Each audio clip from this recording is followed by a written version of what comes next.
And call the workshop session into order.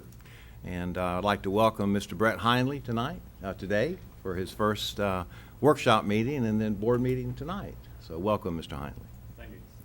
And so first we'll go ahead and go through the various items on the agenda. I'll try to move as quickly as I can because I know today's a big day.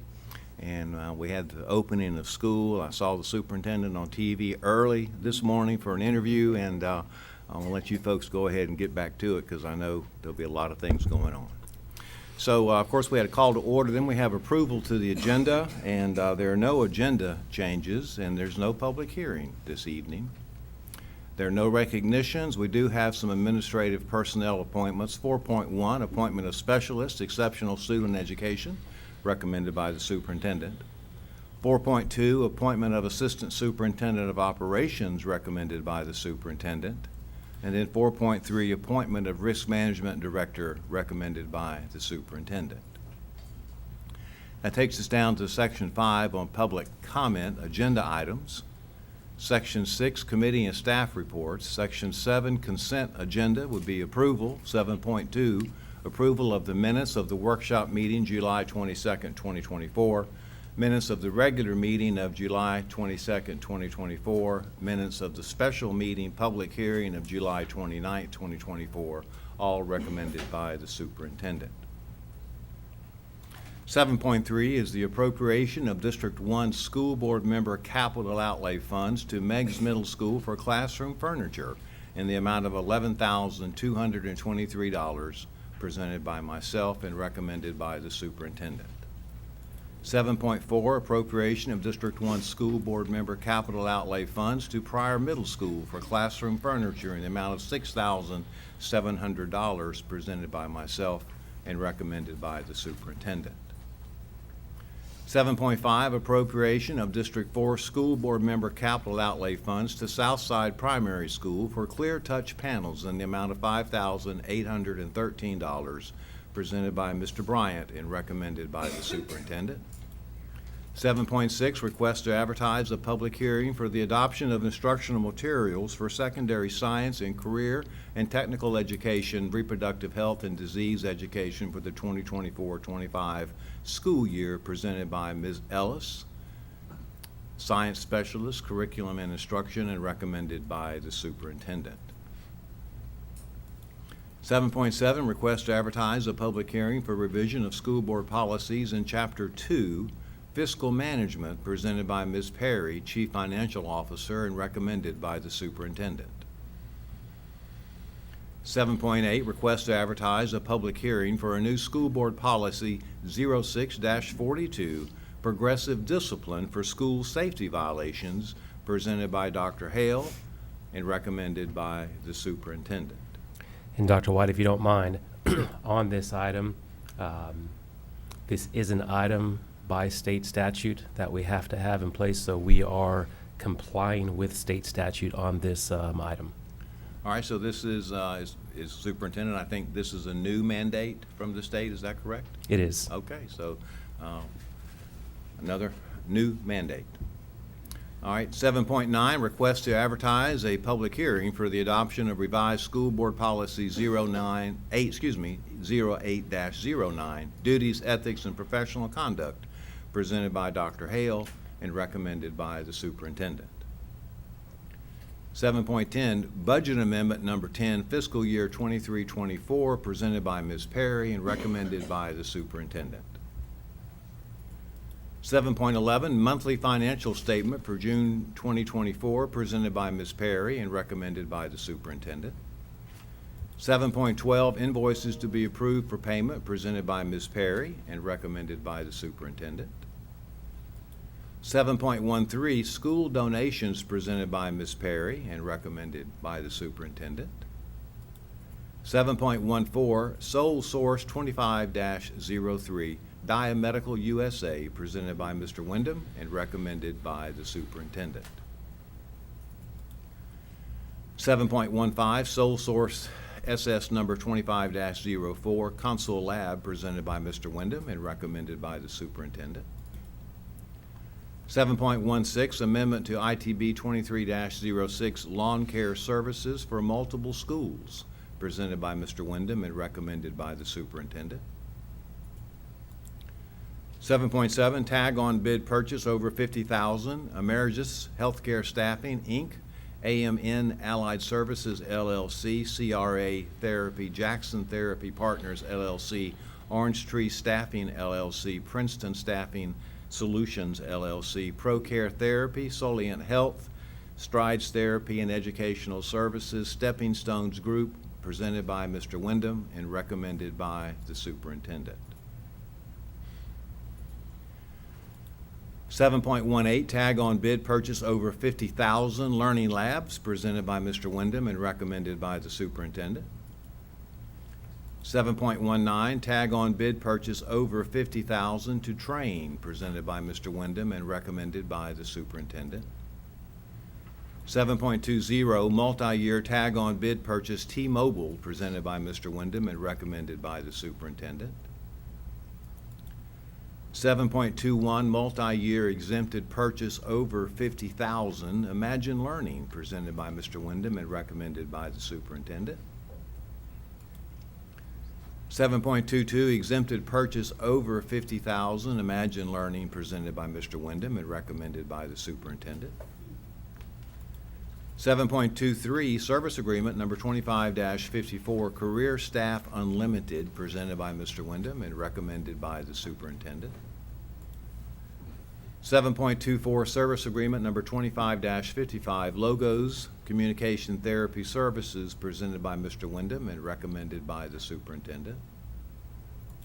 7.25, service agreement number 25-69, The Speech Lab, presented by Mr. Wyndham and recommended by the superintendent. 7.26, renewal of fuel purchasing agreement between Baker Fire District and the School Board of Okaloosa County, also presented by Mr. Wyndham and recommended by the superintendent. 7.27, donate 2 International Thomas buses to Destin High School, presented by Mr. McInnes and recommended by the superintendent for approval. 7.28, surplus of school buses, presented by Mr. McInnes and recommended by the superintendent. Excuse me. Yes, on sir. that Yes, one. ma'am. I was wondering if would it be okay if Mr. McGinnis came up and we haven't talked buses in a while, is what I'm getting. Would that be all right if he came up and kind of gave us a status? Because we've been so excited getting buses the last couple of years. Good morning. Good morning. How are y'all? Good, how you doing? Good. I'm just wondering, kind of a status. I see we're surplusing some, which We there was a are. day we couldn't do that. We just had to We patch are. them up. We, So where are we on buses, and what are we expecting this coming year? To date, we have ordered 105. We've got 90 here. We should be getting the other 15 in the next couple of weeks, hopefully. That's what they're telling me. It's about a year-long process now to get a bus. Yeah. So Oh, yeah. when our budget gets approved about this time of year, we order them. Now it's taking a year to get them. So unfortunately, we don't get them, the new ones, before school, but shortly after, hopefully. Do y'all still have to go get them and bring No, them sir. down? They Okay. deliver them. Okay, good. There's a small fee, but they Okay. bring them to Good, us. Good. We've got 14 more that I've been working with Ms. Perry on that we're fixing to send another order off for, Oh, good. hopefully in the next week. So 119 will be after that order's put in what we've ordered. But we've got 90 of them here that we're using and getting those other 15 in the next few weeks. So when we started school this morning, all those buses rolling, did they have air conditioning? Not all of them. We still have Okay. about 20 on the road that don't. Okay, We're getting really close. I think Niceville, we only have one. Fort Walton area, I think there's 2 left. In Crestview, there's about 14 or 15 left. So the ones we're fixing to get in, we'll, cement some of those and replace those. 3 of them are mini buses. Those have always been air conditioned. So 12 Yeah. will go on the road to take the place of some of these that aren't. there'll be a day when we look back and they go, you actually were on a bus that wasn't air conditioned? Yeah. That's gonna seem so strange, but I'm glad we're getting close to that with We the started heat. buying all their AC buses in 2008.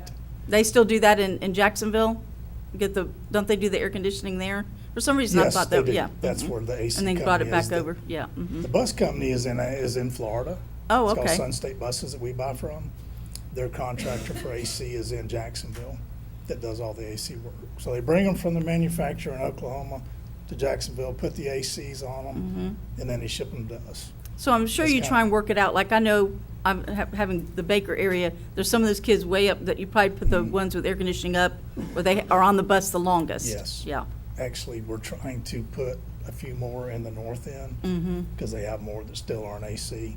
Yeah. So we're doing a little bit more allocation to the north end the last 2 years than we normally would. So to try this to- group coming in will take a lot of that out. Yes, Yeah. ma'am. Mhm.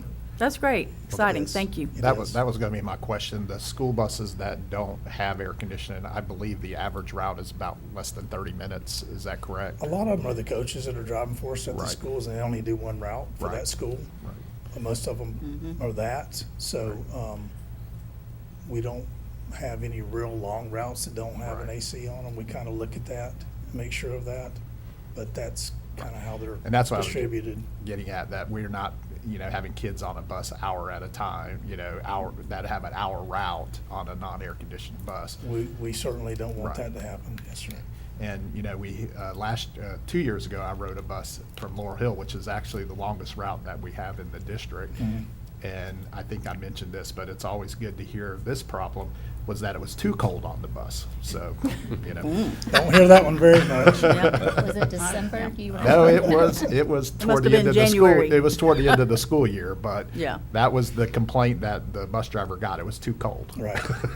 Well, and look, I'm sorry. ahead. No, go ahead. No, I was going to say, looking at this list so the public knows, what we're surplusing right now, these buses are 25, 30 years old.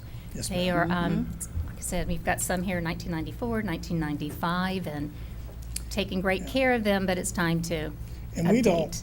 promise anybody we're going to give them anything or donate anything to them until Sure. we make sure our new allocation is coming Mm-hmm. and about what time it's gonna be here.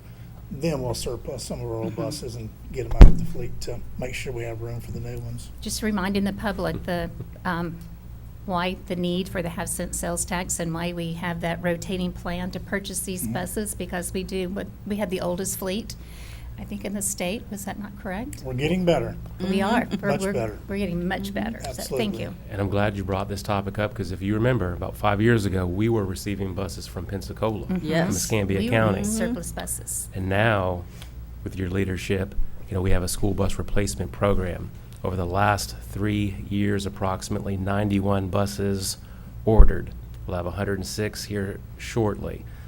150 total buses approximately in the fleet.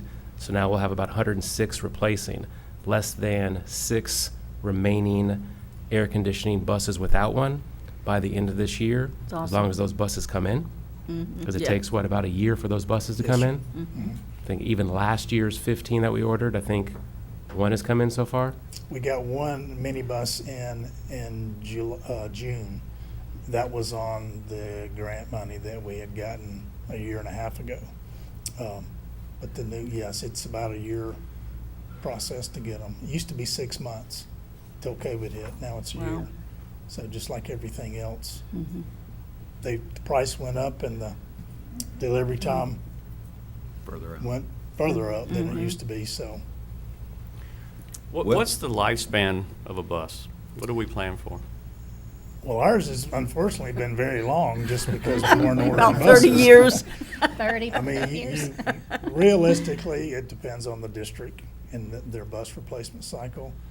You'd like to run a bus 12 to 15 years and then take it off and put it as a spare, for another 3 or 4 years.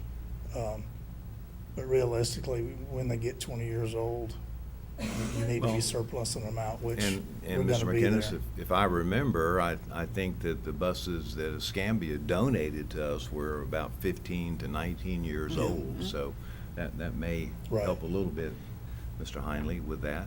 I guess, and just to say, buses are important. I've been around so long that I remember that buses used to be one of the 3 Bs. And so I know, and y'all know how important they are. But maybe could you just talk a little bit about the surplus process? I mean, I think we got, what, roughly 20 buses on this list, and so once we decide to surplus them, kind of what happens? We surplus them for various reasons, you know. Sure. The age of the fleet, the condition of the bus. Some may be newer, but they may have been wrecked or something, Okay. we can't use them. Once we surplus them, then they'll go to auction, Okay, and the surplus department will do an auction and put all of our buses on that for people to be able to purchase. okay. Whether they run or not, people buy them and use them for parts or whatever. Ah, And then okay. we give the titles to whoever purchases them, and they come and pick them up. Okay. And are there any privileges for other government entities to ask for them, or how does that all work? Well, there's, in the past, practice, we have donated buses to our charter schools. Okay, If we were gonna get rid of them and didn't need them anymore at that point. and they needed it. Okay, That's kind of been a past practice. okay, For all of our charter schools All in the right. last 20 years. got it. Okay. All right, colleagues, anything else? Well, I was just gonna comment on the donating the buses. You know, we had Escambia for 2 years donate probably, what was it, about 20, 30 buses? Right. And now, but, you know, I'm glad that we are able to help, like Okaloosa Academy, Destin High School, help Sure. them, you know, and, you know, shows a partnership. But, so I know those schools do appreciate it, so. And I didn't know if you want to take this opportunity to plug the app, the bus app that, Bus Bulletin? yeah. Yes, ma'am. The It's a bulletin. bus, it's called Bus Bulletin. It's an app that the parents can go to and sign up for. You can get a text, a phone call, email, whatever you choose. It is, an app that when we have a bus running late or delayed for whatever reason, we put it out there through our offices, and it'll shoot a text to you saying, bus has been delayed for 30 minutes this morning due to traffic in Crestview, which happens a lot, as y'all know. But it's busbulletin.com. They can go to it and sign up. It's free. And it'll ask you some information about your child, what school and what bus number. You just put it in and put in how you want to receive your information, and that's pretty much it. It's pretty easy. So, Well, I just want to say we appreciate you and all the bus drivers and everyone. I mean, that is the initial piece, starting the year and the day is something to do with the bus. it is. For most kids, and so that's essential that's right. So we take it for granted, they're gonna get on the bus and all that Right. because you do such a good job, but it's essential, and we thank you, and those bus drivers just do a phenomenal job every day to get them there, and get them back home, so And I thank you. appreciate you saying that, and I appreciate the board and the superintendent's support with things we do in Absolutely. transportation. Well, and I want to just follow up because I teased Mr. McInnes when I came in because over all these years, you've had a lot of first day of schools. We have. And I think it's public knowledge that you'll soon be leaving us and retiring and all of those things. And just so grateful, Jay, for all that you've done for me when I was out there working in those schools. And I know that the other folks, the other principals and the administration and the teachers and the parents, they're all grateful to you too. And next year, I guess this will be kind of a different first day for you. It will be. It doesn't make it, my wife reminded me last night, it'll be okay, this is your last one. I said, it will be, it doesn't make it any easier, but it is, so. I know that first But I day. appreciate those kind words, Dr. I mean it. I mean it, White. Jay. Yeah, All right. we do. Anything else, y'all? No, I was just gonna say also, I've got many, many friends that today is their last first day. You are a close friend, and it is your last first day, and hopefully we'll still keep you on speed dial. dial. That we Absolutely. can. But you have Absolutely. done an amazing job. I appreciate that. Enjoy today and every day that you have left. Thank you, ma'am. We appreciate you. Thank you, Jay. All right, so that takes us down to 7.29, approval of Okaloosa County School District bus routes for the 24-25 school year, presented by Mr. Jay McInnes and recommended by the superintendent. 7.30, vehicle maintenance, inspection, and repair agreement with vehicle lease option between the School Board of Okaloosa County and the Okaloosa County Board of County Commissioners, presented by Mr. Jay McInnes and recommended by the superintendent. 7.31, University of Florida Literacy Matrix is a reading endorsement add-on presented by Ms. Sharon Duron, Program Director of Professional Services, and recommended by the Superintendent. 7.32, NWFSC Temporary Internship Certification Pathway, presented by Ms. Duron, and recommended by the Superintendent. 7.33, Contract for Full-Service Schools between the School Board of Okaloosa County and the Department of Health in Okaloosa, presented by Ms. Terry Schroeder, and recommended by the Superintendent. 7.34, Amendment 2 to Dual Enrollment Agreement between the Gates Aerospace Institute, Embry-Riddle Aeronautical University, and the School Board of Okaloosa County, presented by Ms. Brooke Barron, Director, Curriculum and Instruction, and recommended by the Superintendent.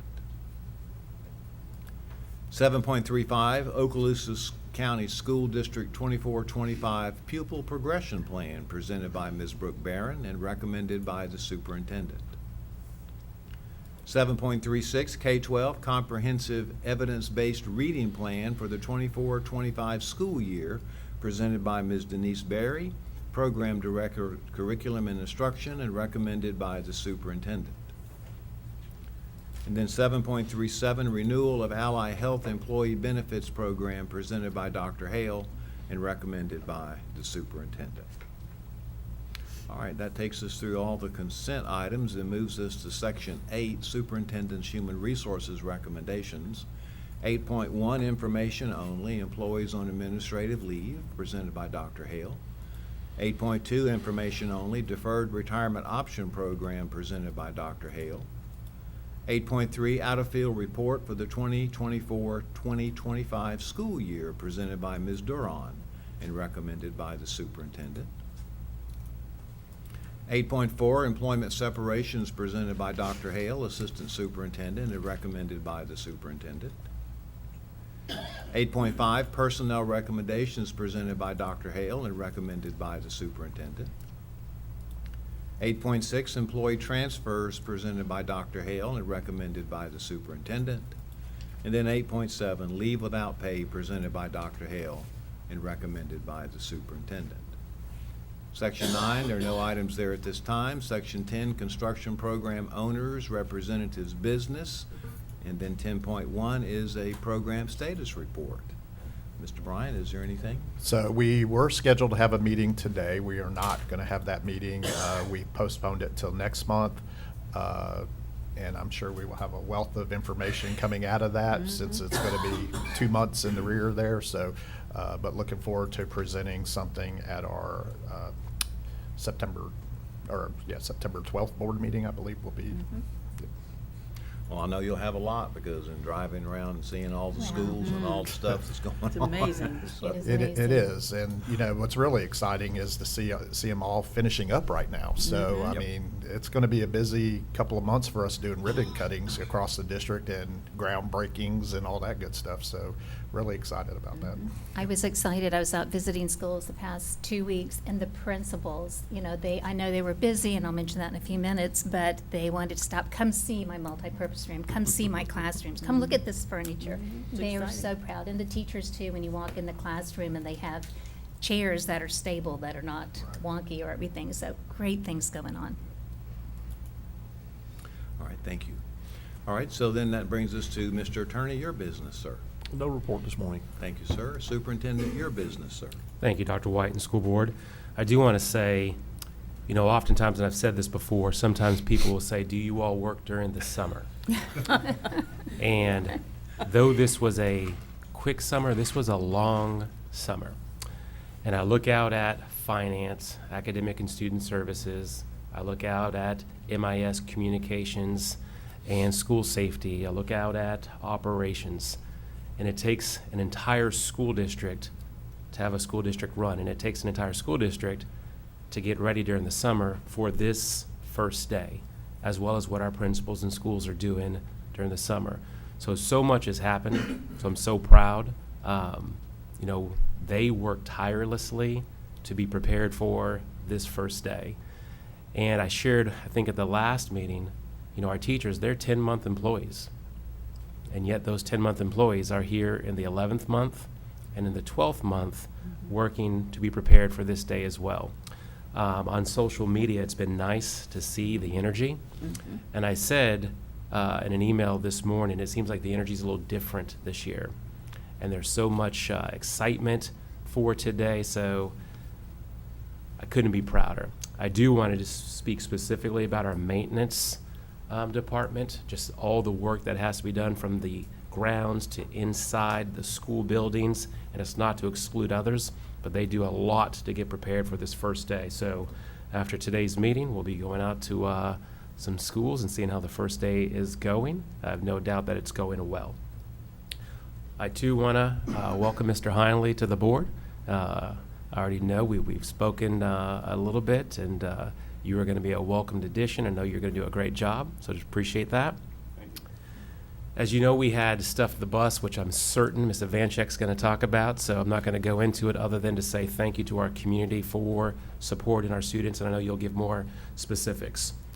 Last week, we had our annual Professional Learning Day on August 8th.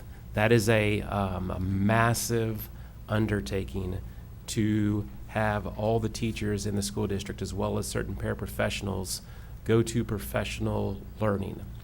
And Mrs. Lightbourne and her group did a great job. You think about all the different locations. They were in Crestview, they were in the Fort Walton area, they were in the Niceville area, they were all over the county, because you don't necessarily have a place big enough for everybody to come to and have breakout sessions.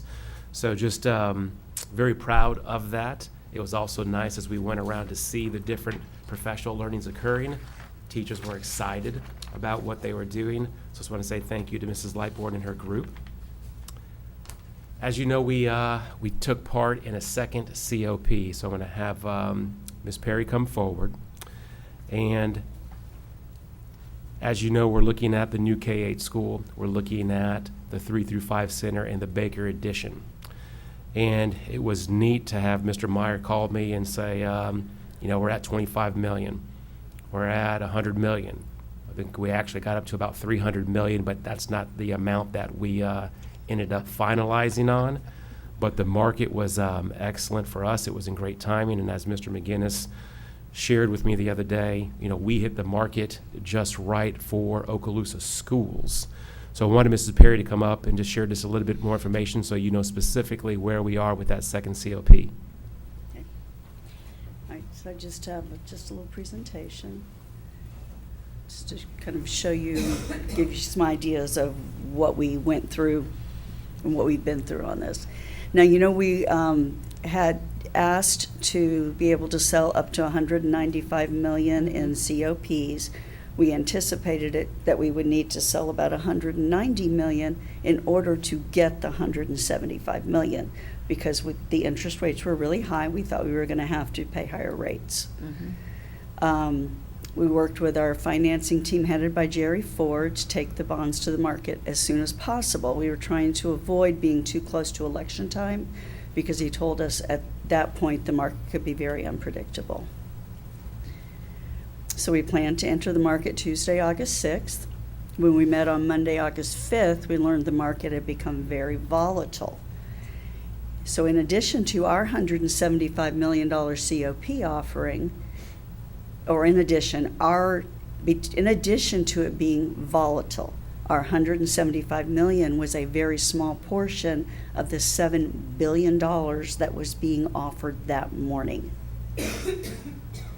And there's no guarantee that investors are going to buy your bonds. It's not like going out and getting a mortgage and saying we have good credit, let's just give us a loan. We have to get people to invest in us. So our bonds are set to mature in different years that coincides with our yearly payments. We had a 2.5-hour window to take orders. In that time, as Mr. Chambers mentioned, we did receive orders of $305.7 million. Some of the orders were for bonds we didn't have, and I'll show you what that means on my next slide. So about $19 million were unsold in the 25-year maturity segment. But per Jerry Ford, he said we had a very successful bond issue. He stated our credit rating, combined with the detailed information we provided in the preliminary and offering statement, made us a standout in the market. He said our bond issue was one of the best he's worked on in the last several months. So I was very proud of that, So basically, we're out there just trying to convince people that to invest in us. we're a good credit risk and that we have a Yes. good project going, and Yes, yes, so it's all a big competition. yes, exactly. We were, and there was $7 billion, which they said was just an extreme amount for that day. Wow. Yeah. Okay. So this shows you, I don't know if you can see the red lines in each year. The red line was the goal for that year. And so you can see what happened was some of the years we received orders for many more bonds than we had available in those years. So the way that our bankers worked is that, okay, if you've got 4 to 6 times interest in certain years, we can lower the interest rate we're paying in those years, all right? Now, that last one, you can see the 25-year, that's where we had some unsold. We had to raise the interest rate a little bit there. But overall, the interest rate was still lower than what we thought we were going to have to pay. So they used that information, like I said, they adjusted our rates, and this is what I just told you. Oh, and interesting, we had very large firms investing in us: Eagle Asset Management, BlackRock, Vanguard, Breckenridge Capital, J.P. Morgan. So it's exciting. All the big boys wanted us. Yeah. That's good. And I just wanted to say the Bank of America team was really fantastic to work with. And they are assuming the risk for the remaining unsold bonds. And we are going to get our whole $175 million. So, like I said, we had planned to have $190 million as the principal to get the 175. And ended up, we only had to sell 156 million. So our principal is 156 million. Now, our original payment plan was going to be 11.4 million per year. We're going to be paying 11 million per year, but that's a savings of $400,000 a year. So, like I said, very That's pleased. good. And just wanted to, Jerry sent me this last slide last Friday to show how fortunate we were to go in the market on August 6th. Look at the rates and look at how that dip happened, and you can see where we hit. So we just, Wow. we lucked out on that, because just thought that was interesting. That's amazing. But that's all I have, and I just wanted to share. That's it was good. very That's interesting. exciting. Yeah. And Dr. White, if you don't mind, and one of the things you heard Mrs. Perry say, she said our strong, in essence, financial stability of the school district. And just want to thank Ms. Perry for what she does in the finance department, and very specifically the decisions that you've made as a board, doing a good job with our dollars, making good decisions with our budget. If we did not do that, this COP would not have gone well. Mr. Ford, he called afterwards and said, and you heard Mrs. Perry talk a little bit about it, they hadn't seen a COP this strong in many, many months of them doing this. And of course, this is stuff that they do every day, so I was very proud when he said that. And Ms. Perry, the 11.4, which we anticipated being the payment, that went down to 11 million. Was that 11.4 million going to be each year for 25 years? Yes, sir. Well, actually, let me change it. The first year, we were going to just pay interest, which is 4.8 million.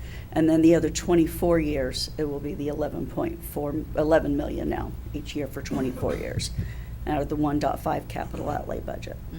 So I asked that question to say if you do some rough math, that's approximately $10 million of savings over the course of 25 years based on hitting the market at the right time. So just appreciate that update. That's wonderful. Thank you, Ms. Perry. Superintendent? And Mr. Dean, if you'd come forward.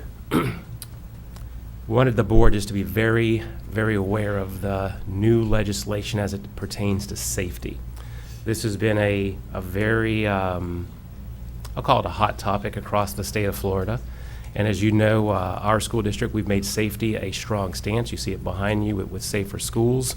And you as a board have supported everything that we've done with initiatives for school safety. As you know, when we look at single point of entry and perimeter fencing, we were able to do that 3 years ahead of schedule due to the half-cent sales tax. But it's more than just single point of entry and perimeter fencing. And I asked Mr. Dean to come forward this morning to briefly just share some of the new changes with state legislation, because it goes to what will be voted on tonight with some of the progressive discipline as it pertains to safety. Welcome, Mr. Dean. Good morning. Good morning, Superintendent, Chair, honorable members of the board. I just wanted to take a minute this morning, excuse me, and appreciate the opportunity to update you on some legislative changes going into the 24-25 school year that actually took effect August 1st. So we know from 2018 to where we are right now, with significant legislation over the years, we've seen school safety legislation each of those years since 2018. Two major legislative efforts were House Bill 7026 in 2018. Then over the years, we've seen little things added to school safety throughout those years. And then again, this year, we've seen a massive, substantial legislative with regard to House Bill 1473. So that's the two major bills, the beginning of 7026 and now where we are with 1473. So on May 6th, this was signed into law by Governor DeSantis.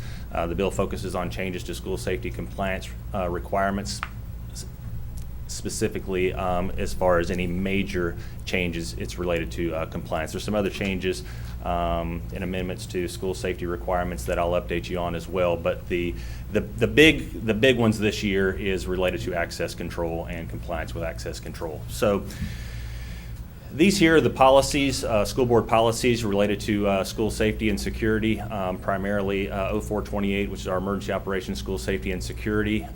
Just so you're aware, I've worked with Mr. McGinnis as far as legal review, Mr. Chambers, in looking at those policies to make sure that we've put the revisions into those policies moving forward that coincide with the rule requirements and state statute requirements. So we have completed that, and they'll be getting pushed forward onto agendas moving forward for your review and approval and public hearing. 0449 is threat assessment teams. Over this legislation, there's a few little changes to threat management that I'll discuss, but nothing real significant there. The same with school guardian program, not a lot of significant changes there. A couple of changes on how they adjusted the hours of required training. And then those two rules right there, the DOE Rule 6A, 1.8 and 1.9, those are the Florida Administrative Codes. Just so the public's aware as well, the Department of Education Office of Safe Schools has rulemaking authority. So when this legislative action comes out, although it does change state statute requirements, the Florida Department of Education also has rulemaking authority that they can go in and implement those changes into state rule, as well as any additional requirements that they want to have as well. So on the changes to the Guardian program, the big changes to the Guardian program this year were, one, that certified law enforcement officers that, say, for example, had just retired and their certifications are still valid. So a law enforcement officer upon separation or retirement from their agency, their certifications stay in place for 4 years. And during that time, there was some discussion of why can't these people, instead of having to go and complete an entire Guardian program, they've just left and have met these same exact standards. So they've implemented that law enforcement officers that still have their certification can become guardians without having to go through the complete 144 hours of training. The 144 hours of training for the Guardian program remains. Where the change was is on the 12 hours of responding to and de-escalating school incidents. That change is where previously to this year, there was a requirement for 12 hours on diversity training. Now that's changed to 12 hours on de-escalation of school incidents in an age-appropriate and developmentally appropriate manner. So we've adopted a program to meet that requirement as part of the Guardians program's training. Additionally, this year, we're now going to be required, as well as the Sheriff's Office, who provides the training for our Guardian program, the Florida Department of Law Enforcement is going to maintain a database, so to speak, of all of the guardians throughout the state of Florida. The rationale behind that is, say, for example, if a guardian separated from one district, moved to another district, and wanted to be employed as a guardian, there was some kind of record and database of, hey, this is a certified guardian. They don't need to go back through the training again. They can be hired. They're in good standing, that type of thing. Very similar to kind of the database of certifications with regard to law enforcement officers. So that was created by the Florida Department of Law Enforcement. We will be required each year to submit the names and information of our guardians to that, as well as the sheriff's office providing that information, so it's kind of twofold, making sure the information matches.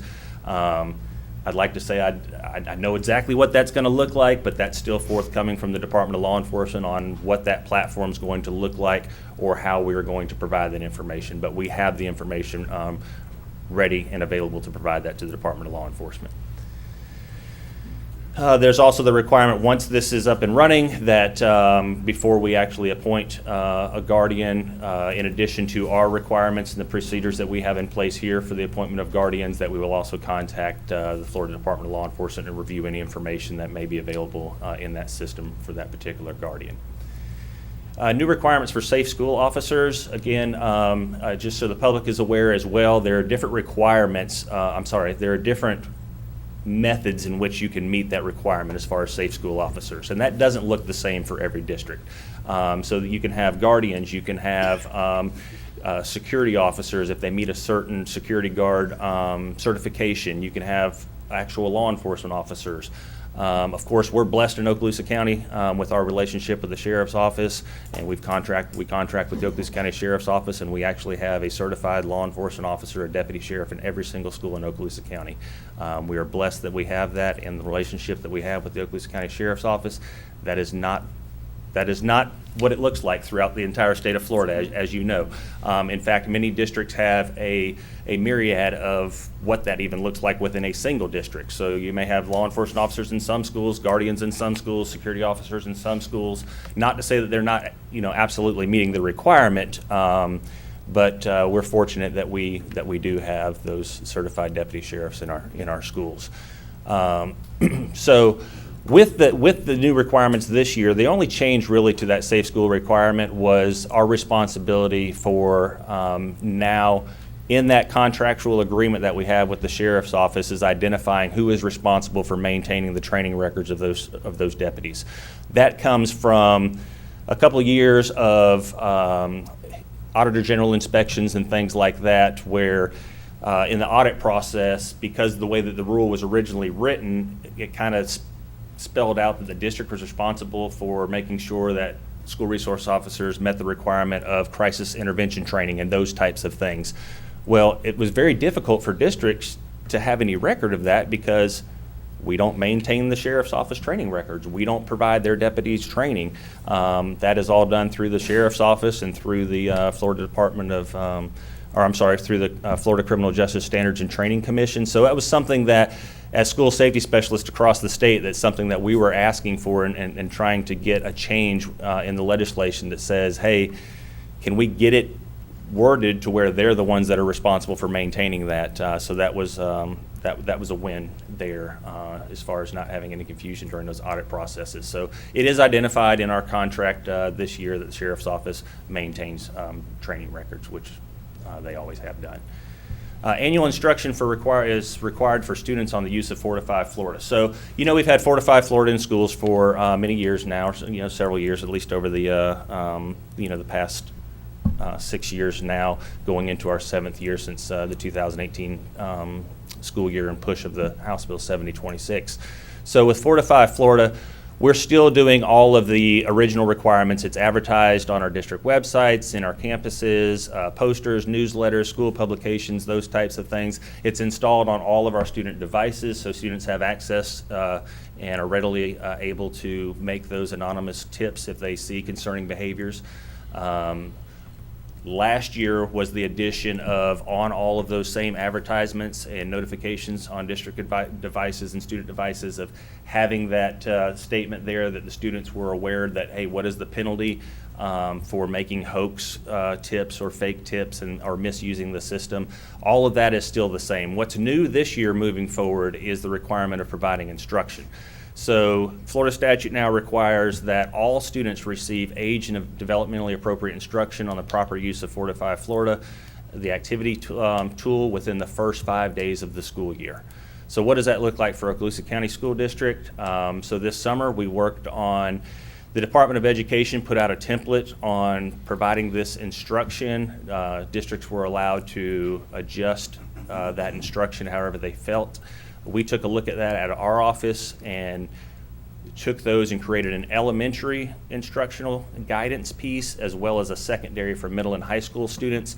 Made some minor amendments to the elementary level instruction to make it, a little more age and developmentally appropriate.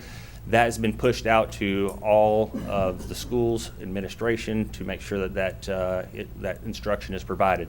Now, the administrator at the school certainly has the discretion to provide that instruction, however it best fits for their school, whether that's in the classroom, whether that's grade level meetings, whether that's, however they want to do that.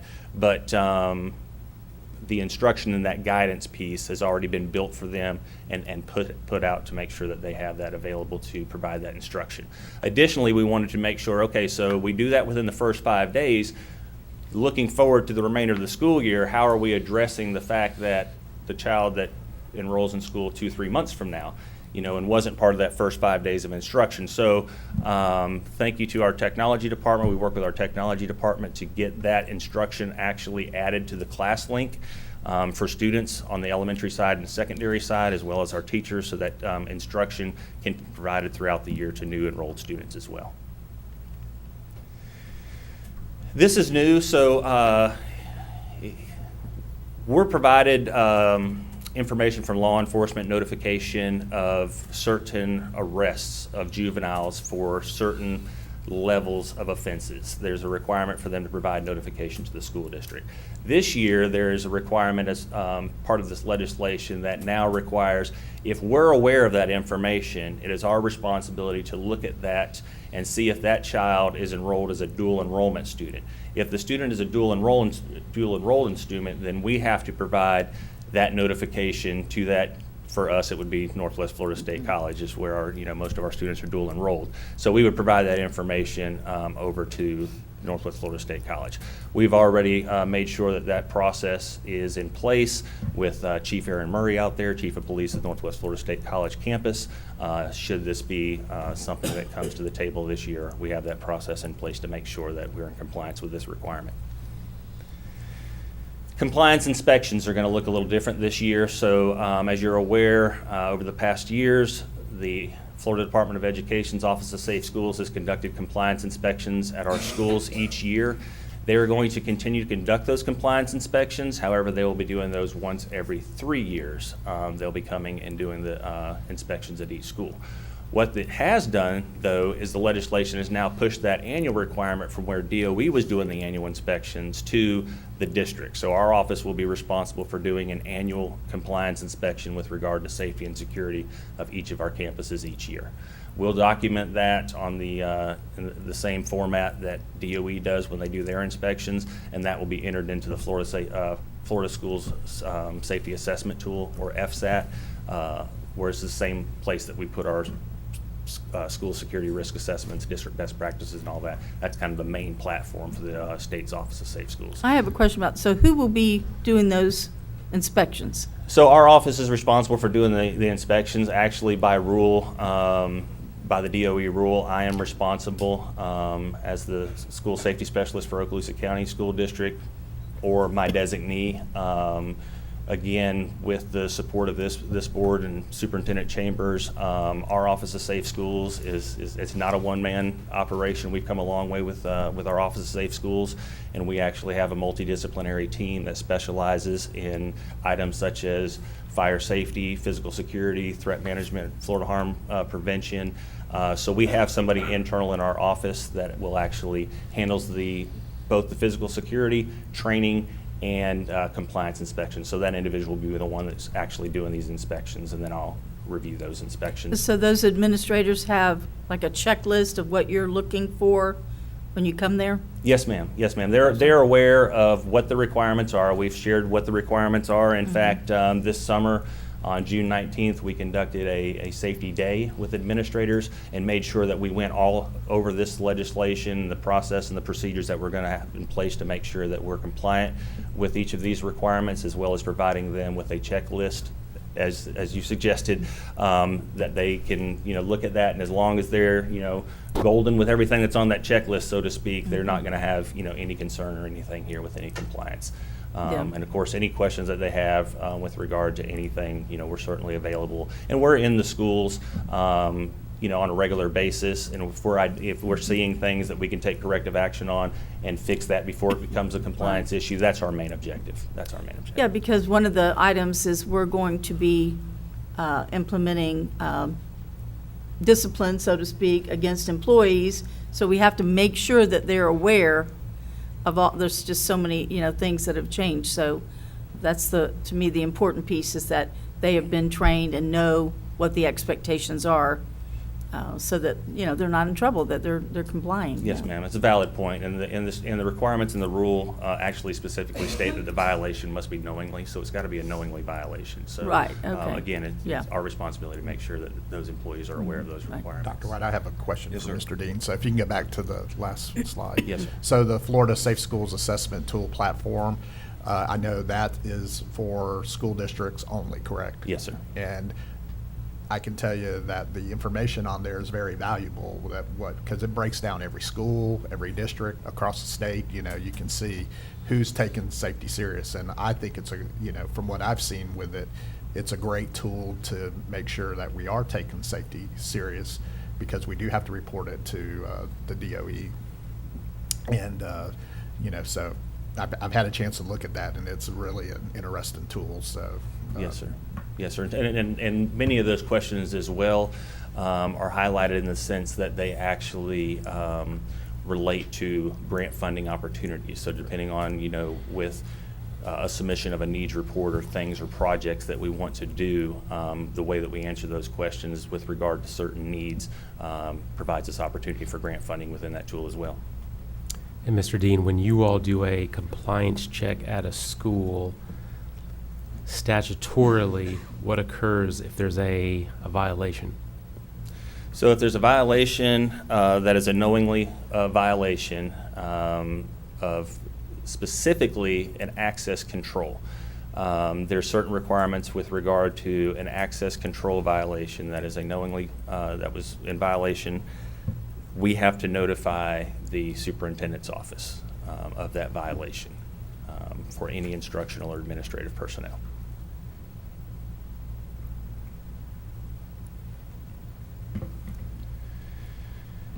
Again, with the access control, again, those inspections, those are annual. Those are unannounced inspections of all district, public, and charter schools. So again, not only are we doing this with the district schools, but our charter schools as well. And there is that, as Mr. Chambers mentioned, the school safety specialist or my designee is required to report those violations to the school superintendent. So, want to kind of go over what these access control requirements are. So state statute now, and by saying state statute, it is law that all gates or other campus access points that restrict ingress or egress from a school campus must be closed and locked when students are on campus. Now, there are exceptions to that, and those exceptions would be if the gates are access points that are actively staffed by a person when students are on campus. So if the gate or access point is staffed, then it can be open. Somebody is there. If the access falls under a shared use agreement, for example, some of these shared use agreements that we have where a church uses one of our facilities on Sunday or something like that, these same requirements obviously don't apply to that church. Gates or other access points that have been documented in FSAT are exempt based on other safety measures. So that exemption, in looking at this, one of the things that we expressed, and by I say we, me and the other 66 safety specialists in the state, along with the Florida Association of School Safety Specialists, I know the Florida Association of School Superintendents as well, when this legislation was kind of being talked about, some of the things that we brought up concerns with were realistically, you take a school that has multiple buildings and a student has to get from point A to point B to go from first period to second period, and those classrooms are in two different buildings, that how do you accomplish this, especially with this particular legislation also did not come with any funding for electronic access control, any funding for staffing or those types of things to meet these requirements of must be staffed. So looking at that and addressing that, they did put in this exemption piece here to where I or my designee can exempt certain doors. Now, to exempt that door, there has to be another safety measure in place. So that is a requirement. For us to exempt it, there has to be some other safety measure. Now, again, for us in Okaloosa County School District, where safety is our top priority, we have, over the course of the past several years, built a system that has redundancy and layers of security, which is important with physical security to have those layers. We say all the time in this field, if you have one, you have none. If you have two, you have one. So we like to have those redundant systems. For us, that starts with our perimeter, our physical security of the campus itself with that perimeter fencing.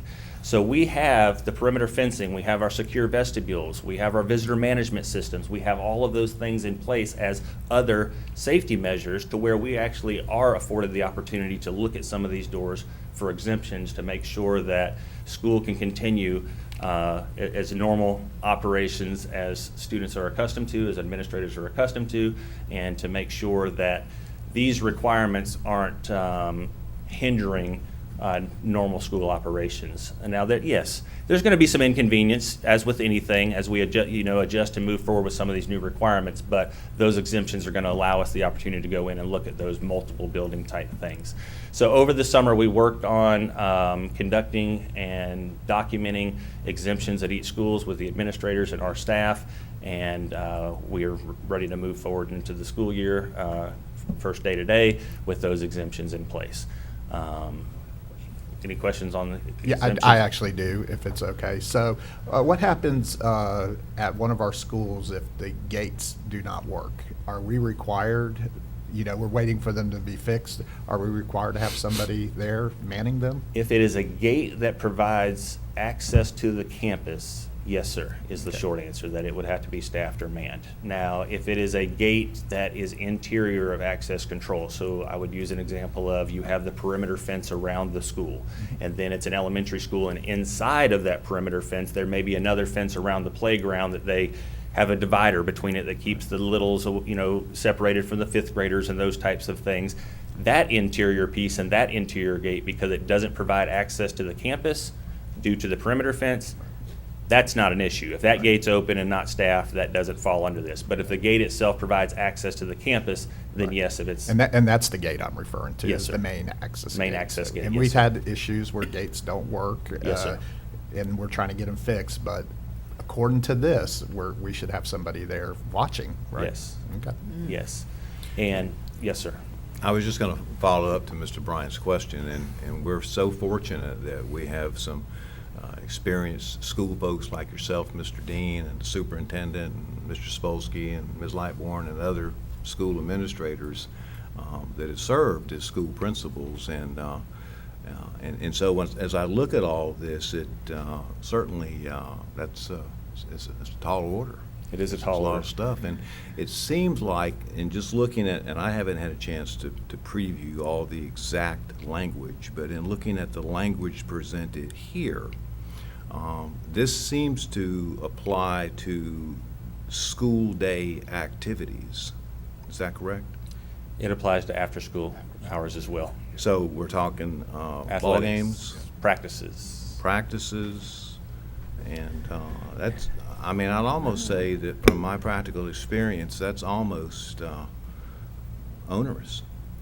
So this has been there's been healthy discussion on this matter, especially as it pertains to after-school activities. Well, because it says classrooms and instructional places, and so I'm wondering if that definition applied to a football stadium. So there's been questions raised as to definitions as it pertains to this legislation, and I know they're working hard to get it to us. However, we're implementing it right now without some of those definitions. Anytime a student is on campus, this new legislation is in order. So if it's 4 o'clock, if it's 5 o'clock, if it's 8 o'clock, if there are gates, Open house? open house. So just touch on that briefly, Mr. Dean, the after-school requirements of this legislation as pertains to the access control.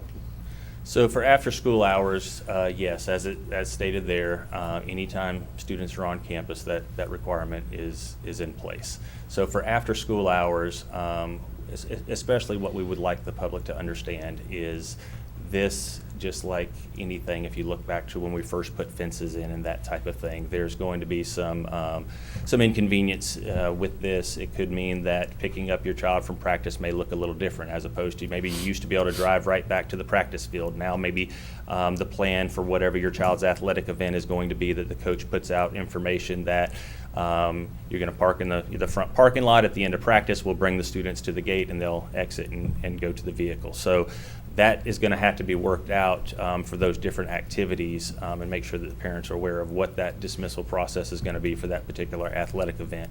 Now, Mr. Chairman, with respect to some of your comments in the tall order, absolutely, it's a tall order, and I can let you all aware that this is something, like Mr. Chambers said, there is ongoing discussion with some of the, what is the intent? Was there consideration for this event or this activity and those types of things? Those types of conversations are occurring. In fact, the latest Marjorie Stoneman Douglas Public Safety Commission meeting, school safety specialist from the Florida Association of School Safety Specialists met with the commission, addressed some of these very concerns and issues and things like that. And I know there's consideration, at least comment that was made at that commission meeting, that moving forward, perhaps there needs to be a more in-depth look at the way some of this legislation is written. But in the short term, as Mr. Chambers pointed out, that's not going to, we know the legislative cycle, that's not going to happen tomorrow. But yes, those issues are being addressed. Yeah, and it looks like from your presentation there that some of that is statutory language, but some of it is also rulemaking. Yes, sir. Yes, sir. Is this being shared with our after-school programs like Boys and Girls Club and so forth? It's been shared out with the administration of those schools as far as And they're to share it provide, with to their- share out to the right. The recommendation is for us to move in a different direction. But from our office, what we want to do is make sure that we provide that information out to the administrators. Because we may not know Okay, every right. single activity Exactly. that goes on at that particular school, to make sure that Girl we're covering Scouts, all Boy those Scouts, activities. and all the different activities. Now, what we've done as well also this year, because there was so many changes this year to access control, drill require, those types of things, is making sure that the administrators have that information readily available to them. So it's not, if there's a question, where do I go to? Where do I find the answer? That type of thing. Of course, they can always call our office, but in addition to the June 19th Administrator Safety Session, again, working with technology this year on the iPad devices for principals and assistant principals, all of this information regarding the requirements, as well as any resource that they need with regard to school safety, whether that's harm prevention and threat management, whether that's drill procedures, whether it's the forums, whether it's as simple as I need some more Fortify Florida posters, any of that, with an icon on that device, with the push of one button, all of the resources are tabbed there with everything that they need. So it's kind of one-stop shopping for our administrators to have all of that information readily available to them. So I just want you to picture after school, as you know, football, band, baseball, Practice. and normally someone might come late, they get dressed, they go through the gates, which might now be locked. Parents who might come to practices, that might now be locked. So the way that things have occurred likely will look much differently. Manpower after school to be at all of these gates. As you know, the manpower is not going to be there after school time because it's at the end of the workday. So it's going to be it'll be interesting to see how it starts. It'll get better and better, smoother and smoother, not only here in Okaloosa but across the state. But this after-school piece is really going to be impactful. And Mr. Dean, are there any measures that, through compliance of something that would make its way to the school board? Yes. Through compliance? Yes. So with the access control requirements and the, all of the safety requirements, so quarterly, I am to come before the school board and make a presentation to the school board that addresses any compliance deficiencies at schools within the district. Is that, I'm just curious, is that statutory language or is that rulemaking?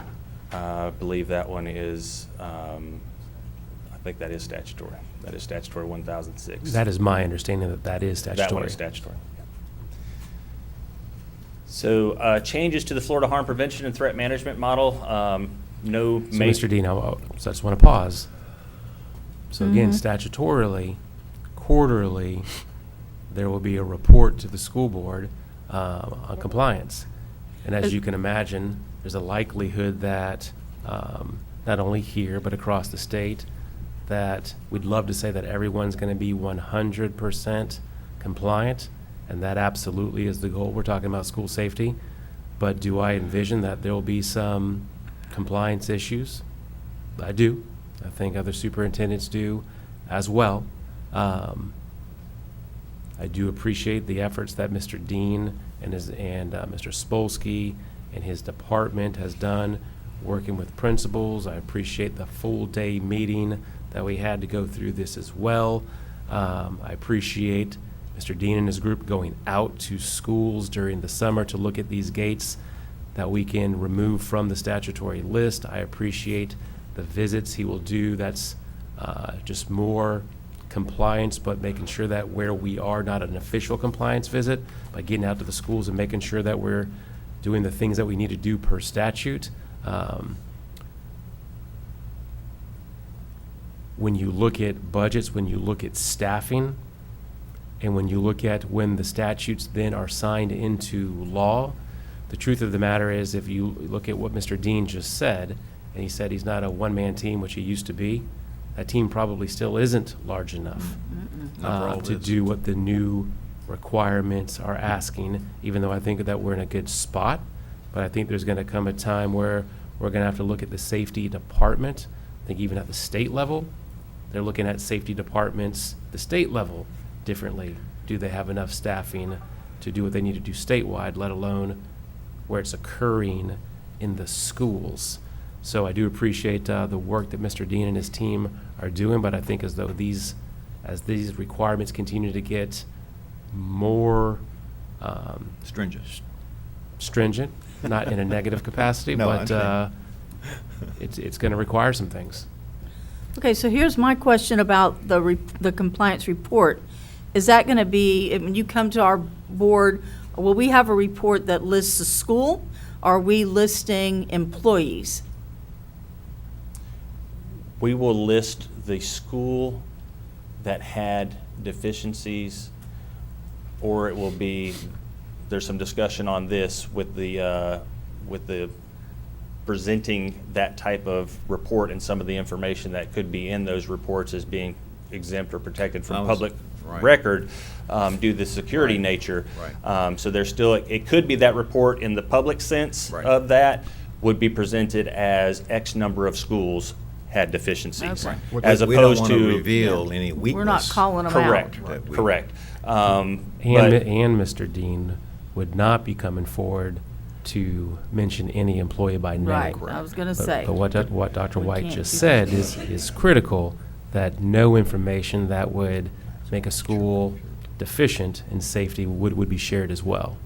So, Dr. White, I have a question for our attorney on this matter here. With something like that, would that be like a closed session meeting that we could have? Yes, we have the authority to discuss school safety matters, specific plans and Okay. issues in a closed session. That would be. Yeah, I think that would Be probably be better. the best for us. So there are And- parameters for us to Yeah. have those meetings. Because we may want to know how's it being resolved, what's being done, Yes, and that's ma'am. not something that we would Right, want to correct, do. correct.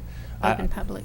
I suspect that looking something like kind of the meeting we do each year where we discuss the district best practices, don't go into detail, you're provided the report that you can read yourself, but it's not correct. That's what I envision that looking something like.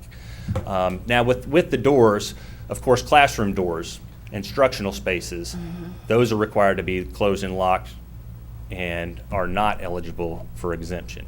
For Okaloosa County, that doesn't look any different for us. It has always been our best practice that classroom doors are closed and locked when students are present.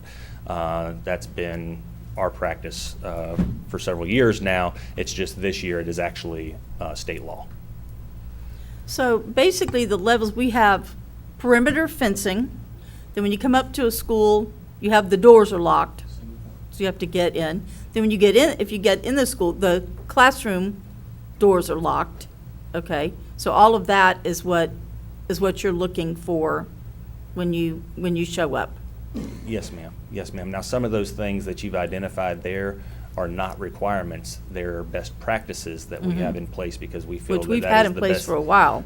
Correct, that we feel is the best thing for the safety and security of our students and staff, but they're not necessarily requirements. So for example, the secure vestibule piece and that type of thing, that's not a statutory requirement, but it is something in our district that we felt was a best practice and something that we implemented at all schools. But this after-school piece, It's going to be. woo, it's really going to be challenging. I'm just thinking back of some of the things I would do, even on the weekend, working on publication deadlines and having I mean, it's just really hard to, All the many different clubs that the middle, high school, Yeah, even practices, elementary it's- practices. Well, and we and- just don't have the employees to cover those Right, doors. Right. And when I said onerous, what I was thinking about might be some of the rental agreements that we have in place with different agencies to use our facilities, like maybe the gymnasium or whatever it might be, where we actually lease out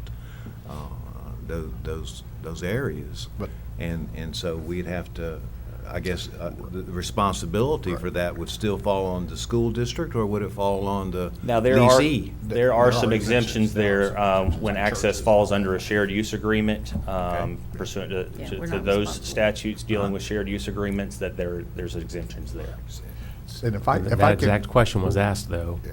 at our meetings. Right, and so then the superintendent and his staff, then the responsibility moves to the lease, the one that's leased the facility. Is that the interpretation? Not the And- school district? Mr. Dean, my understanding is these statutes pertain to when students are on campus. Yes, sir. Yes, sir. And So- if I, That it if could I, be. and if I can comment just real quick, just an observation about how we've already proceeded. You made comment that we're 3 years ahead of our safety where we're at. And I think we got people trained that we're going to go one way in and one way out. And I know this is going to be a lot on the schools for the after-school activities, but I personally feel like that because we've already been training everybody to do this like a football stadium, there's only going to be one way in and one way out. All the other access points, if it might be one extra, will be able to be manned, but it's only going to be like one extra. But everybody's going to have, like you would at a normal stadium, you're going to have to come in and out at that one point. During basketball season, you used to have 2 or 3 multiple ways to get in. It's going to be one way in and one way out. But I truly believe that, yes, it's a lot to put on our district, but I think because of our leadership, the superintendent's leadership, you're being in the position that you're in, that we've really have already got people trained that we're one way in and one way out most of the time anyway. And I think the burden of these other access points can be easily fixed by just closing them up, and I think in the long run, we'll be able to take this and make it work. And our administrators, our principals, assistant principals that worked with us this summer at the school level did a phenomenal job of, stepping up and looking at this, at a macro level for their campus, especially these large schools with, needing the multiple door exemptions and things like that, and recognizing, hey, maybe if I adjust some routes here, maybe I had, and I'm just throwing a number out there, maybe I had 10 doors that were open, last school year. If I can adjust routes and things like that moving into the 24-25 school year, I can maybe get that number down to 6 doors that need exemption. So we've eliminated 4 doors, so they've done a phenomenal job this summer working with us on that, on being able to get those numbers down with regard to our exemptions as well. Dr. White, you mentioned lease agreements. Is that something we need to add or to look at our lease agreements, the verbiage on that, or? We're revisiting the facility use Okay. agreements Okay. anyhow, and we'll take that into consideration. Yes, ma'am. So I have a question of you and Mr. Chambers. how are we making sure the public is aware of these new procedures and can anticipate that when they come to the campus? Yeah. So one, meetings just like this. Two, our principals being equipped with the knowledge to be able to share with their families.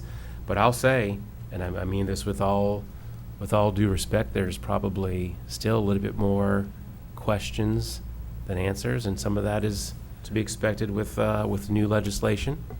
I think some more clarity will come out as time goes by, but one of the things that I'm comforted by is Mr. Dean's one of the leaders in the state as it pertains to school safety, and he's abreast of all the laws and the best practices of what's occurring, but there's no doubt that communication has to be there with families, so it's going to be critical with our principals, and especially our after-school coaches, band directors, theater, all of those type of things, communicating with their families.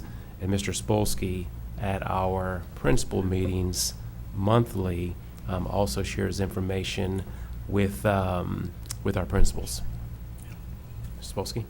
I just wanted to add, first of all, Mr. Dean has spent numerous hours on this, and I want to reassure you a little bit. Because of single point of entry, because a lot of our progress, we are a little further ahead than other districts.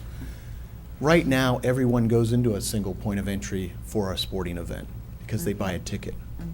It's the practices that I'll work closely with Mr. Dean and the athletic directors to make sure we help those coaches, as Mr. Chambers said, and all of those spectators coming knowing that it'll be a little different.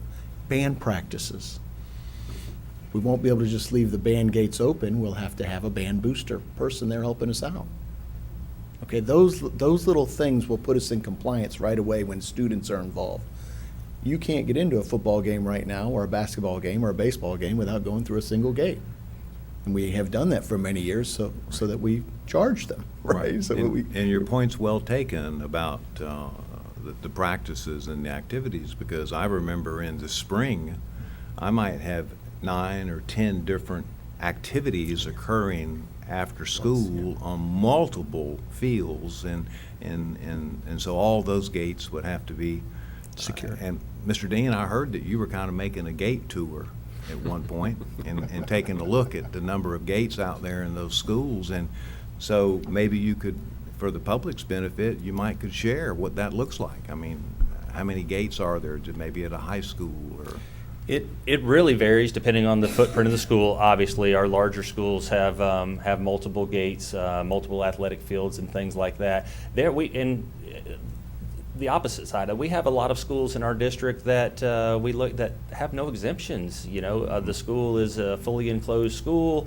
You know, not really a concern with regard to some of these requirements, but there's a lot of doors, there's a lot of gates out there that we spent time taking a look at this summer. So you can do the exemptions, correct? So we could do the exemptions, yes. Every exemption that was done, the requirement to do that exemption meant that somebody from our office had to go out, physically look at that door, provide a detailed description of that door, photograph that door, write a report on that door, Oh, goodness. do an exemption on that door, and then submit that door to the Department of Education That's a in the lot. database. That's a lot. For every- Times the number of doors at a school times 38 schools. Yeah. Wow. And I'm happy to report to the board that Mr. Dean and his staff completed those exemptions last week before school started, just to be sure that we were all ready and buttoned up before we brought our students on campus. However, as you mentioned, the board mentioned, we will continue to work on gates. An electronic gate may have to be closed and locked manually until we have the motor fixed or it's on order. Those are the kinds of pieces that we'll have to ensure and support them with. Any other questions? Thank you, Mr. Dean. Thanks, Thank Mr. you Dean. so Thank you, much. Mr. Dean. Appreciate it. Thanks for doing all those exemptions, too. Yes, sir. All those Sounds doors. like a lot of visits. Thank you. All right, Superintendent. And I know we're going a little bit, but I have 2 other things that I just want to report. Ms. Lightbourne, if you'd come forward, and she's going to briefly go through, just to give you just a quick recap, because I think it's kind of cute, which was the kindergarten kickstart. And I go back to Dr. White, where we had one school that was doing it, you and I had a conversation about Kindergarten Kickstart. We called it something differently, but it went from one to multiple schools that you see there, and without that conversation, we wouldn't be with the number of schools that we're now hitting, so I appreciate that. So we were very excited this year. We had 10 Title I schools participate. You can see the schools up on the slide. It is just, it's really an awesome event. It allows these students to learn the routines, to play with manipulatives, so when it's time to learn with manipulatives, they've already touched them and have an idea of, okay, this isn't a toy, I have to do something with this. So just lots of really great time with the students. Some of our schools had so many students want to participate, we had to add more sections. So it was really a great event this year. I think it will continue to grow each year more and more. This year, there was a total of 340 students that participated. So those kindergartners learned how to go through the line in the lunchroom, and if you've not been in elementary school, that's a big deal. Or how to line up and go to the bathroom, and all of those things. How to sit in a desk properly, actually. How to come to carpet time.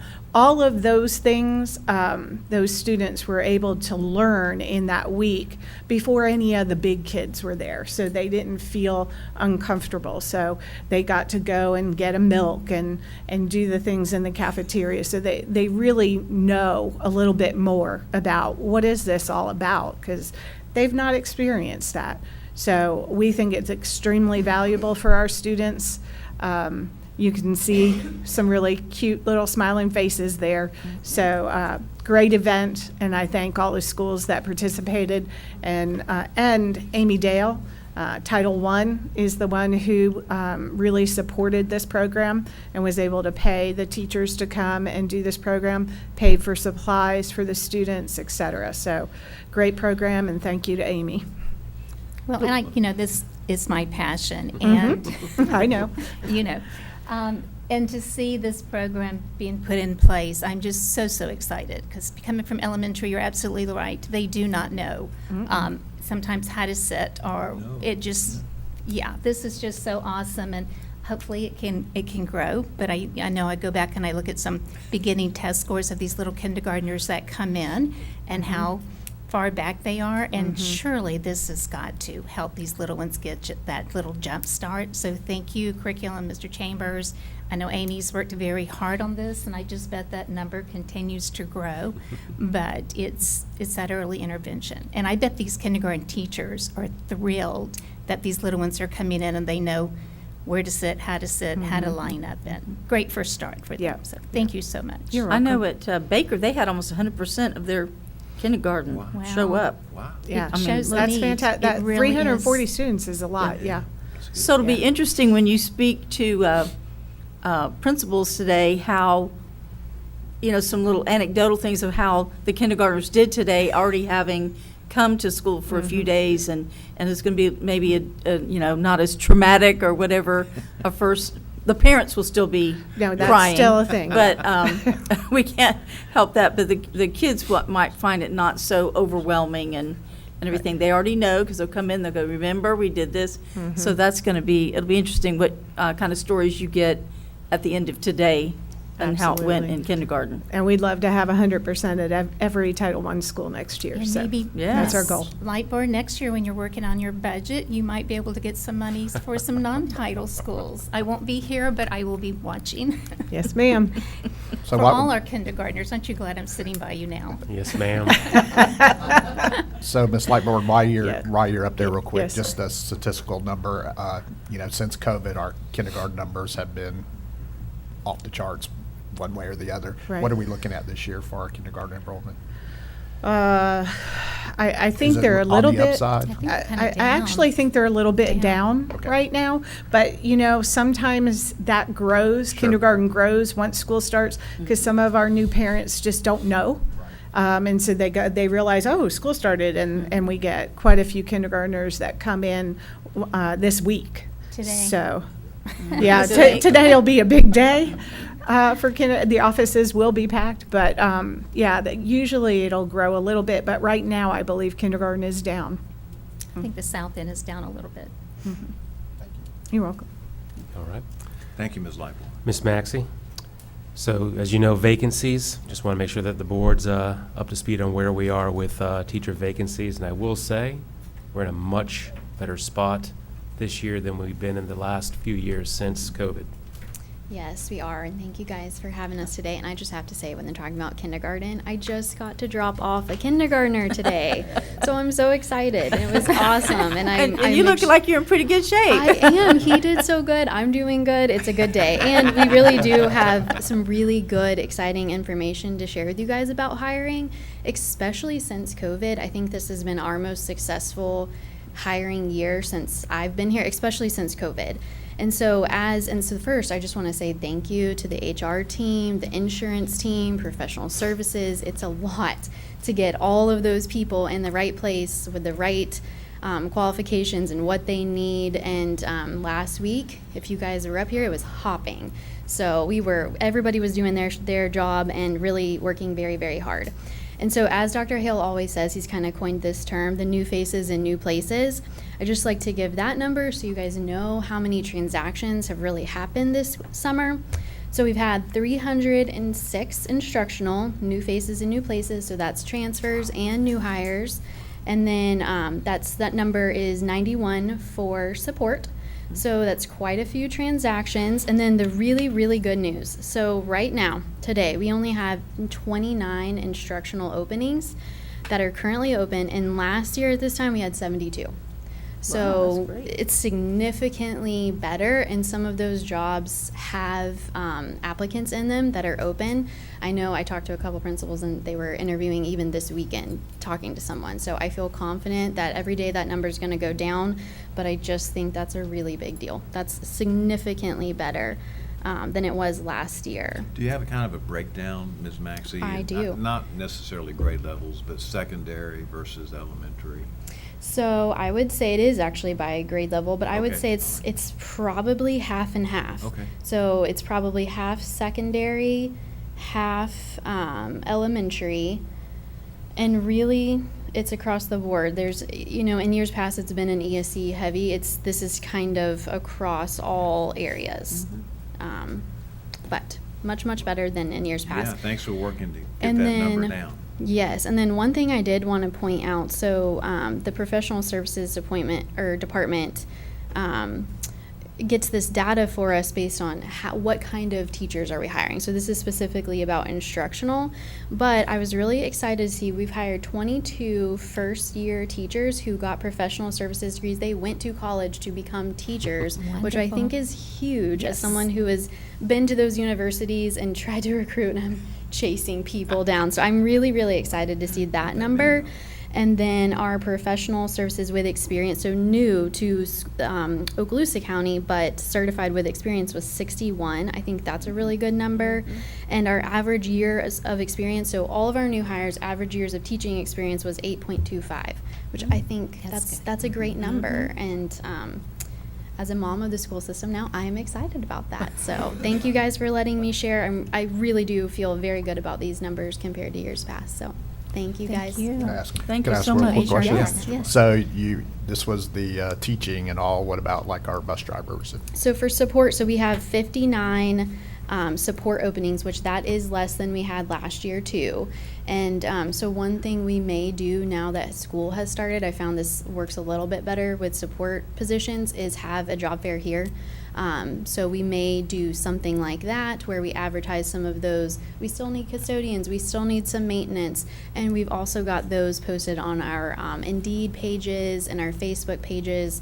But I find maybe a job fair in the coming weeks might be a good thing for the support positions as well. We have a little more success with that. All right. Thank Nice you. job. Thank Thank you you, Ms. guys. Maxey. Thank you. Good to know. All right, so just two quick things. So one, the State Board of Education will be here on August 21st. The commissioner will be here Might have some questions for him. as well. And I will say I'm proud that the State Board has chosen Okaloosa to come to. The commissioner is going to try to come visit some classrooms as well. So I just appreciate that, and just wanted to give the board the heads up on that, even though I know that we kind of know about that. And then So last, what will our role be? What will our role be? our role. Do we have anything, do we have to do? So, to be present. Oh, just show up? I will have a presentation to the state board, and then they will conduct their normal business, but they handle everything. So this will be an advertised meeting then, Mr. McInnes, of us, if we're all going to be here, or how's that going to work? We'll be sure that that's taken care of. All right. And that will be in here? Yes, ma'am. Just in here, okay. And then lastly, this is a draft of our first annual report from the previous year. As you may remember, last year, at the end of the first semester, we did an annual report of the first semester. And it was through email to different constituents. So this year, at the end, we have a full-fledged annual report that you see before you. Mrs. Card has done a great job. She led this entire venture, getting with all the departments, getting all the wording. Bit Wizards over in Fort Walton did this for us for free. So this was probably February, starting somewhere in that time frame, to what you have before in your hands right now. So several months of working through this. So this will be a standard of our annual report at the end of each year, where you'll look at different pieces. And I'm just going to do a quick walk with you. As you flip through from the beginning, you'll see that there's a school board section, which gives just some information for the public, because what's going to happen is this right here is going to go to our chambers of commerces. It's going to go to businesses.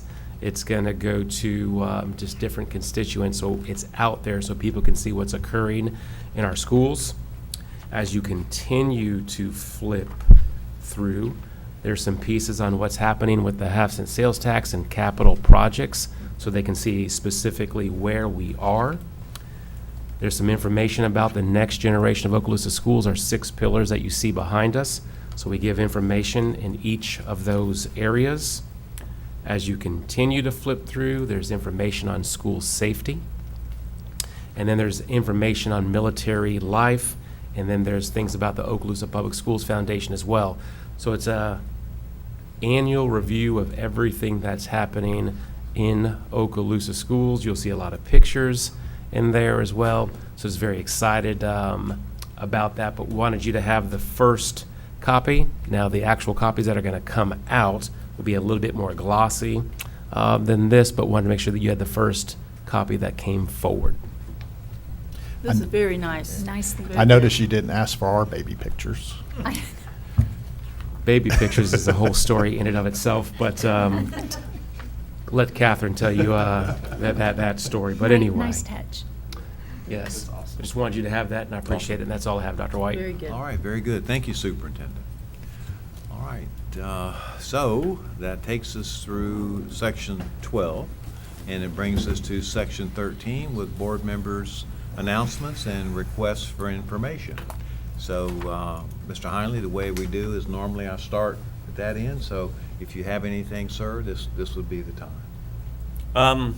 Well, it's an honor to get this appointment and sit on this board, and looking to serve in the community. My learning curve, it is a fire hose. I've been to 8 of my schools in my district and met with the principals, and my learning curve is vertical, and so I will continue on that. So I will sit here mostly with my hands underneath me and keep quiet till I learn a little bit more. But thank you. Yes, sir. Thank you, sir. Welcome. Ms. Evanchek. Welcome to you, Mr. Heinley. I'm glad that you're right here by me, so it's going to be a good time, so we're glad to have you. And listen, we all had to be new, so we know how you feel. There's just kind of so much going on. But all right, I do have a couple of things I want to go over. Last week, I started the week getting back in the North End with Baker, and they had their back-to-school event in their new multi-purpose building. And it was so exciting. It just, the change was palpable, and the attitude and everything. It was wonderful being up there and visiting with all them, and I appreciate the invitation. I finished the week at Florosa, opposite end, and Florosa has been an A school for numerous years consecutively, so they were celebrating that, and they were talking about being rock star educators, and I participated in that a little bit. A little bit. If you saw on some social media, but I appreciate that too, showing up and having a lot of fun with them. It was really a blast doing that. Well, Ms. Ivanchuk did not mention she's being a little humble. She dressed up like a rock star with full hair and outfit. So she came prepared. And lip synced Katy Perry, Roar. Okay. Yeah, and I know once you see that you can't unsee it, but it was pretty it was pretty funny, and I enjoyed it, and it was good. So, yeah, well, at least they don't have a boring, person coming in there. But anyway, okay, but so anyway, back to Baker. I want to say, What are you saying by that remark? if you dress up like that, I'll pay. Yeah. No. Anyway, no, they're used to me being silly and all that. It's fun. It's all in good fun. But all right, so back to Baker. They are having their kickoff classic. I'm sure many of the high schools are this Friday with they're having middle school, JV, varsity. It makes me just want to pass out from the heat thinking that I'd have to be on a football field this Friday night. But I'm sure they're all in much better shape and practice that. But also we're welcoming back Coach Matt Brunson, who's been away for a little bit, and now he's back at the helm as head football coach up at the Gators, and he's right at home, and we're excited to see what he's going to bring. Also, the reigning state 2A championship volleyball girls go into practice, go into some preseason this week too, so ready to defend that, and Coach Medley says they're looking for another exciting year, which is great. All right, the next thing, back to Florosa, want to congratulate SRO Deputy Will Foster as one of the finalists for the Florida SRO of the Year. So very excited. He's a wonderful guy, lots of fun to be around, and he particularly appreciated my attire when I showed up at his school, and so he's just a lot of fun. The next thing I wanted to talk about is this weekend. There's a neat community event called Hype on the Harbor, where all the high schools show up and they get about 30 minutes to have a mini pep rally for their school. And I'm excited about that because this is the first year that Baker has participated, and they're going to be coming down from Baker and being at that, and it starts at 5, and each school has a time. I don't know that they haven't given a schedule yet, but I'm sure they're working on that, and I'm excited to see how the Gators and the other schools do. I think it's great for all our schools to be able to promote. I know the last 2 years they've had it, Fort Walton has won the Spirit Stick, so I'm going to see if we can't change that, but that's good. And then the next thing is I just need to say the generosity of our community when it's come to school supplies for our students has been phenomenal. I don't see how any kid could be showing up today without supplies as much as we've done that, but particularly with our Public Schools Foundation, who joined up with the Okaloosa County Teachers Credit Union, and then with Walmart and some other sponsors, which we're so grateful. We have gone over the $12,000 mark of supplies. 24 of our schools participated in that Stuff the Bus on that Saturday, and the supplies, according to Debbie Tate, are continuing to come in from all kinds of places. Lots of organizations did their own supply drive and are bringing them to us. So again, I'm so grateful to be in communities who people really care about having those students have everything they need. So I can't imagine that anybody, if they showed up without supplies today, they got them because we have them. And so grateful to be in Okaloosa County to have the opportunity to have people do that. So thank you so much. That's it. Thank you, Ms. Ivanchuk. Mr. Bryant. Thank you, Dr. White, and again, congratulations, Mr. Hindley. Look forward to working with you. And just know, there's a lot of support here, but also outside of this organization, there's support for you there too. So take advantage of it. I know you will. So, but congratulations and good luck. First of all, I would like to thank Mr. Dean. We talk about accessibility with our employees. Mr. Chambers allows us that accessibility, and it's always probably when an employee gets a call from a school board member on a Sunday night, they're probably like, what in the world? But Mr. Dean, I just wanted to say thank you for being there for me last night and helping me through that. But that's just, again, a testament of all of our employees being accessible to us.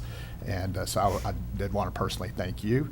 Also, tonight we'll be making an appointment for risk management, and I see Krista Shea is sitting out there. I just want Krista to know how much, I talked about working with Russ, but Krista would also be with us at FSBIT, and we don't always get to see her at a board meeting, but there she is sitting over there. But I just want to say thank you to Krista for all that she has done to help make risk management the department that it is now. And so still look forward to you being at FSBIT. And then also, I had the opportunity this morning before we came to the workshop to stop at Shoal River Middle School for the first day of school. And if that was any indication, you can go on my Facebook page. I did a live stream of how well organized it was. Those kids getting off the bus or getting dropped off by their parents or walking to school, and just to see how organized it was getting those children into classrooms. We have 37 other schools that probably had the same exact results. So really proud of not just Shoal River, but all of our schools, and just say, hey, it's going to be a great school year. And I too have felt that energy. Last week I had the opportunity to visit all 11 schools in my zone. And then also doing things with FSBA, we had an opportunity to go to Orlando to talk about school safety. So a lot of what Mr. Dean was talking about today was something that I had the privilege of listening to on a state level last week. So, just tells you how busy all of us as school board members are preparing for school too. And, but it's just an exciting time, and look forward to a great year. It's going to be a great year, and I'm looking forward to just having a great year. Thank you, Mr. Bryant. Ms. Gardner? Well, the nice thing about being on this side now, you're not starting with me. So many things have already been. So Maybe. thank you. Sometimes we flip-flop. Oh, no, I don't think you ever have. So, They but just had to break us up because. I know, they knew we were. They knew we had it going They down knew, here. they knew. Yes. Again, out visiting the schools this past couple of weeks. I tell you what, the multitasking, the definition needs to include the word principal.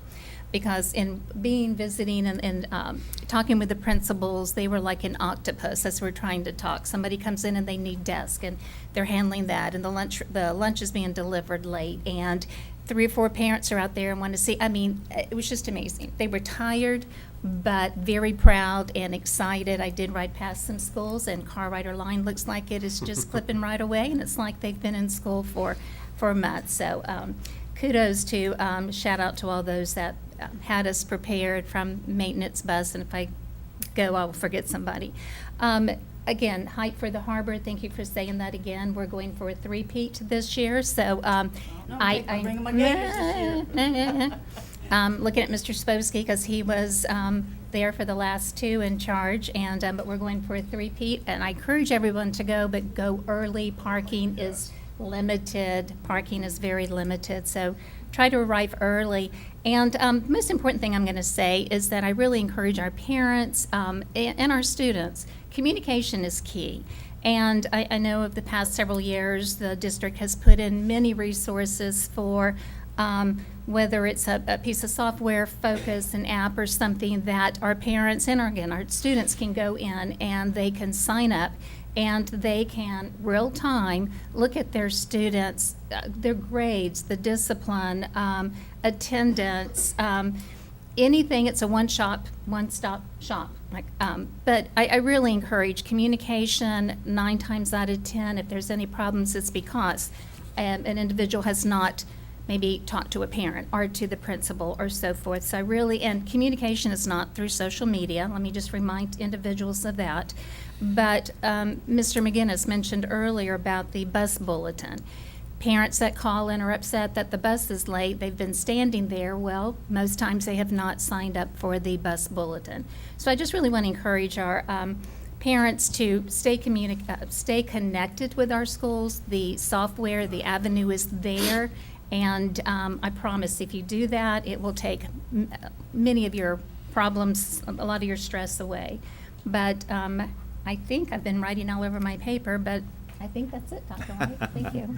All right, thank you, Ms. Gardner. Well, just a couple of things that I have, and this is a matter of appreciation to Ms. Lightbourne for the kindergarten kickstart.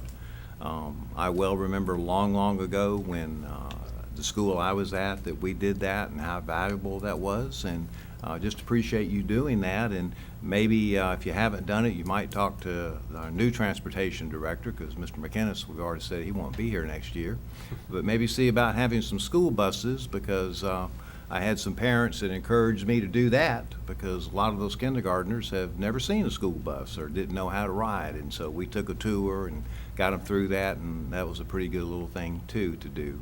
Dr. White and I can grow that program. All we need is Ms. Perry a little money. Yeah, it's important. I mean, we It know is how so important that important, is. so Yeah, important to yeah, these yeah. babies.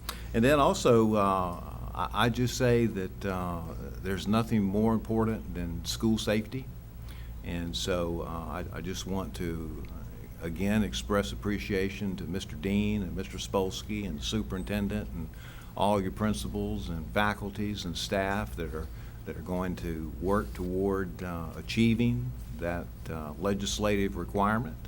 And I'll just say this, I'm pretty convinced that with this superintendent and with his staff and with the schools and the folks that work with us, that Okaloosa will be a model for implementing that, and again, will be a leader in the state. So thank you for all your effort on that, Mr. Dean. I know it, when I saw all that, I was just like, wow, that is just a tremendous amount to do. But again, I believe that we'll be the leader in the state with all of your work. Okay? So that's all I've got. Is there anything else here at the board?